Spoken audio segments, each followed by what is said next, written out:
যুক্তরাষ্ট্রের ক্যালিফোর্নিয়ায় bird flu ভাইরাসের আক্রান্তের সংখ্যা দ্রুত বাড়তে থাকায় রাজ্য জুড়ে জরুরি অবস্থা ঘোষণা করা হয়েছে। বুধবার এক বিবৃতিতে এই ঘোষণা দেন ক্যালিফোর্নিয়ার গভর্নর গ্যাভিন নিউজম। মার্কিন সংবাদ মাধ্যম এনবিসি নিউজ এ তথ্য নিশ্চিত করেছে। গভর্নরের কার্যালয়ের বিবৃতিতে জানানো হয়, দক্ষিণ ক্যালিফোর্নিয়ার কিছু গরুর দুধে বার্ড ফ্লু ভাইরাস শনাক্ত হওয়ার পর এই সিদ্ধান্ত নেওয়া হয়েছে।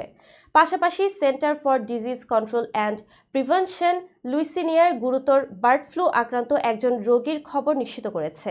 গ্যাভিন নিউজম বলেছেন, এই প্রাদুর্ভাব মোকাবেলায় রাজ্যের সব সরকারি সংস্থাকে দ্রুত পদক্ষেপ নিতে জরুরি অবস্থা জারি করা হয়েছে। যদিও এখন পর্যন্ত ক্যালিফোর্নিয়ায় ব্যক্তি থেকে ব্যক্তিতে বার্ড ফ্লু ছড়ানোর কোনো ঘটনা ঘটেনি, তারপরও পরিস্থিতি নিয়ন্ত্রণে সর্বোচ্চ সতর্কতা অবলম্বন করা হচ্ছে। স্বাস্থ্য কর্মকর্তারা জানিয়েছে, জনগণের জন্য ঝুঁকি কম হলেও এই ভাইরাসের বিস্তার রোধে সরকার প্রয়োজনীয় সব ব্যবস্থা নিচ্ছে।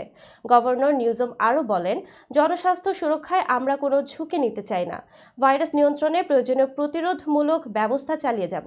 ক্যালিফোর্নিয়ার জনগণকে স্বাস্থ্যবিধি মেনে চলার আহ্বান জানানো হয়েছে। রাজ্য সরকারের কর্মকর্তারা জনগণের সহযোগিতা কামনা করেছেন।